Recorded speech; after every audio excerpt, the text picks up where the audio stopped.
Willkommen zu dieser technischen Anleitung zum Dyson HS01. Wir sind Kelatos Informatiker, Spezialisten für technische Reparaturen.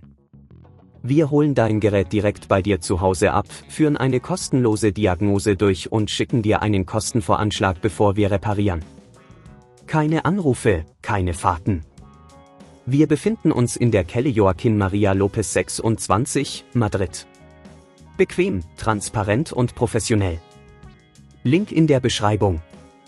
Wenn dein Dyson HS01 komische Geräusche macht, ist das ein Zeichen dafür, dass etwas nicht in Ordnung ist. Oft kann es an einem defekten Motor oder an blockierten Lüfterblättern liegen. Ignorierst du dieses Problem, kann es dazu führen, dass dein Föhn komplett ausfällt oder sogar weitere Schäden entstehen.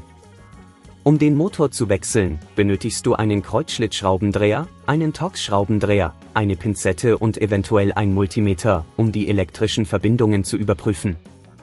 Zuerst musst du sicherstellen, dass der Föhn vom Stromnetz getrennt ist, bevor du mit dem Öffnen des Geräts beginnst.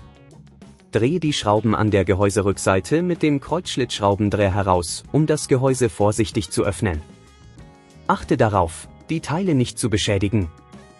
Wenn das Gehäuse offen ist, kannst du den Motor sehen. Um ihn zu lokalisieren, folge den Kabeln vom Netzteil. Entferne die Schrauben, die den Motor halten, mit dem Torx-Schraubendreher. Achte darauf, die Schrauben sicher abzulegen. Des Weiteren musst du die Kabelverbindungen vorsichtig mit der Pinzette abziehen. Achte darauf, die benachbarten Komponenten nicht zu beschädigen. Wenn der Motor entfernt ist, setze einfach den neuen Motor an seiner Stelle ein, schließe die Kabel wieder an und befestige ihn mit den Schrauben.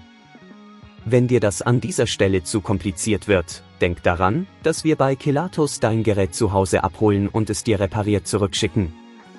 Sobald alles wieder zusammengebaut ist, teste den Föhn, indem du ihn kurz einschaltest, um sicherzustellen, dass er einwandfrei funktioniert.